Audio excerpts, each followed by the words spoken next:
keuangan, kita masuk ke penelitian dan pengembangan. Ini ada beberapa pertanyaan terkait bidang research and development. Ya, Bapak Ibu bisa membaca. Kemudian isu terkait strategic R&D ini apa? Pertama, bagaimana intensitas riset and development di dalam organisasi. Biasa indikasinya kita lihat dari biaya R&D per sales. Terus perusahaan ini memiliki kompetensi dalam teknologinya terkait pengembangan dan penggunaan teknologi yang inovatif. Perusahaan mampu nggak melakukan transfer teknologi? Artinya menggunakan teknologi baru yang ada di lab tersebut, yang kita kembangkan di lab, sampai menghasilkan barang yang marketable. Bisa nggak melakukan transfer teknologi seperti itu? Kemudian bagaimana bauran riset and development di perusahaan tersebut? Apakah perusahaan melakukan pengembangan produk atau melakukan engineering atau proses research and development terkait misalnya improvement peralatan atau proses yang ada di dalam organisasi. Terus kita harus juga memperhitungkan bagaimana dampak dari teknologi-teknologi yang discontinue. Padahal kita sudah investasi mesin, ternyata mesinnya discontinue tuh. Produk-produk yang dihasilkan discontinue. Terus gimana nih? Nah, itu tentu menjadi isu-isu penting di bidang research and development. Terus berikutnya kita masuk pada aspek operasional perusahaan. Nah, apa itu aspek operasi atau produksi? Seluruh aktivitas mengubah input menjadi barang dan jasa akhir, ya, finish good, ya, dari bahan baku menjadi finish good.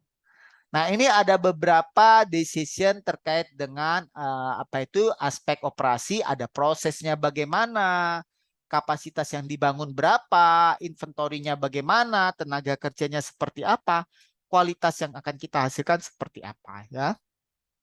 Nah, terus implikasi, ya, berbagai strategi pada produk operasi adalah apakah kita mampu menghasilkan low cost provider atau perusahaan yang menghasilkan high quality provider, atau berikutnya menghasilkan great customer service, fokus kita pada great customer service, atau menjadi first mover, ya, first mover, kita yang pertama kali masuk ke pasar dan seterusnya. Nah, ini ada implikasi-implikasinya, silakan baca sendiri. Nah, ini terkait dengan daftar periksa apabila kita melakukan analisis bagian produksi atau operasi, ya. Nah, isu terkait dengan strategik operasi adalah terkait dengan kurva pengalaman. Karena dengan seiring kita berjalan, maka kita mengalami learning curve. Sehingga learning curve itu kita mampu menghasilkan barang dengan waktu yang lebih pendek, dengan biaya yang lebih rendah. Bagaimana itu terjadi dalam organisasi kita? Kemudian mulai juga tema-tema baru yang muncul, yaitu flexible manufacturing. Apa maksudnya?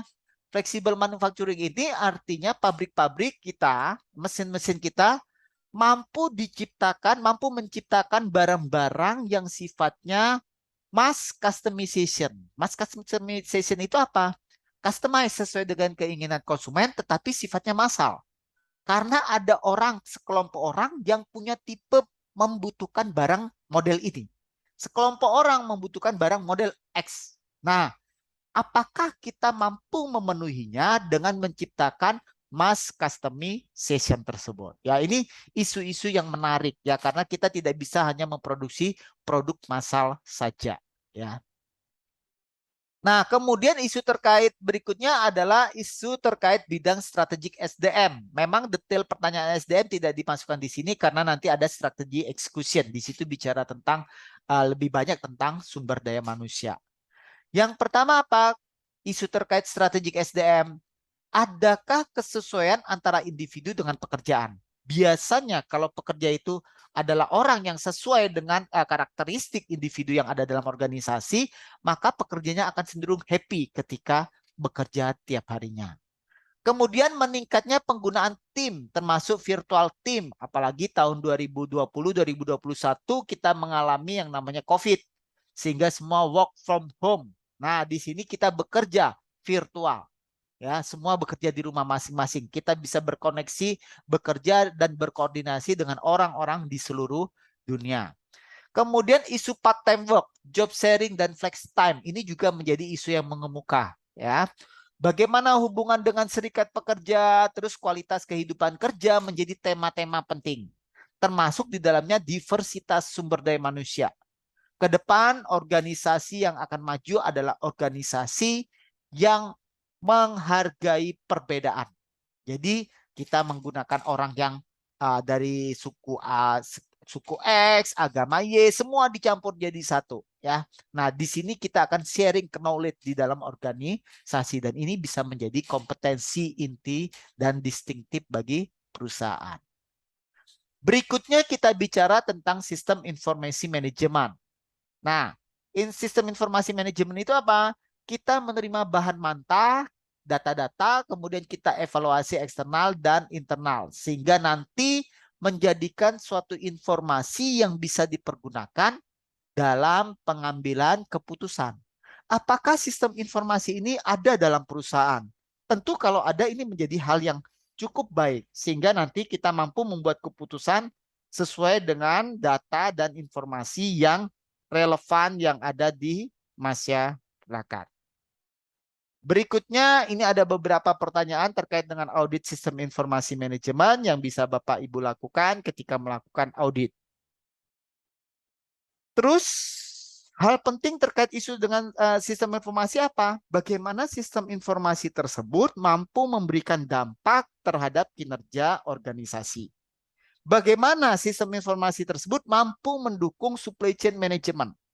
Nah, sebagai contoh, yang namanya Toyota itu cukup baik dalam hal melakukan supply chain management. Nah, dia mengembangkan sistem informasi mulai dari perusahaan Toyota dengan suppliernya, dengan distributornya, sehingga semua menjadi terintegrasi.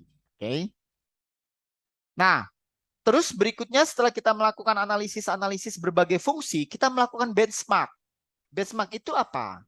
Kita membandingkan dengan praktek-praktek terbaik dalam bidang-bidang tersebut. Misalnya bidang pemasaran, kita akan bandingkan dengan praktek terbaik bagaimana cara pemasaran di suatu perusahaan yang sudah terkenal di wilayah tersebut. Oke, nah ini yang kita sebut sebagai benchmarking. Nah, dari situ kita akan kembangkan matrik internal factor evaluation. Kalau minggu lalu kita masuk EV, external factor evaluation, sekarang kita akan membuat EV. Nah, apa yang harus kita lakukan? Pertama, buat daftar faktor internal utama yang diidentifikasi dalam proses audit. Tadi kita sudah semua fungsi kita audit tuh ya. Nah, jadi kita tahu, oh di bidang pemasaran apa sih aspek yang menjadi kekuatan dan kelemahan kita? Faktor apa sih? Nah, itu yang kita pegang dulu. Nah, kita bisa buat 10 sampai 15 faktor ya. Terus dari masing-masing faktor tersebut berikan bobot. Berkisar dari 0 yang tidak penting hingga 1 sangat penting. Penjumlahan bobot itu harus berjumlah 1. Berikutnya berikan rating nilai dari 1 sampai 4. Nah, rating 1 artinya kelemahannya begitu besar, berarti kita memiliki kelemahan yang begitu besar. Rating 2, kelemahannya kita relatif kecil. Rating 3, kekuatan kita ada tetapi relatif kecil. Sementara 4 artinya kekuatan kita besar. Kemudian kalikan antara bobot dengan tadi rating yang telah kita buat. Sehingga kita memperoleh yang namanya skor tertimbang. Nah, kita lihat contohnya. Nah, misalnya kita melakukan internal factor evaluation untuk suatu toko. Nah, di sini kita lihat ada sekitar 17 faktor.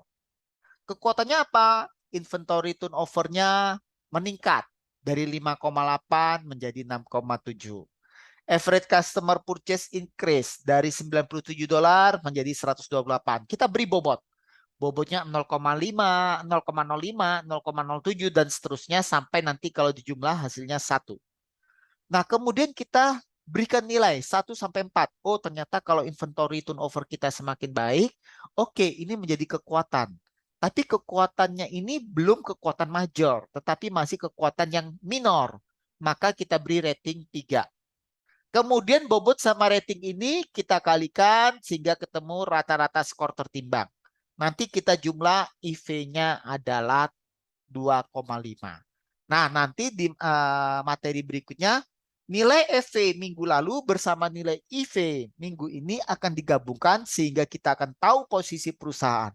Apakah perusahaan harus ekspansi, apakah perusahaan harus bertahan, atau perusahaan malah melakukan divestiture. Kita jual, kita keluar dari bisnis tersebut. Oke, nanti kita lihat di pertemuan berikutnya. Oke, sampai ketemu di pertemuan berikutnya.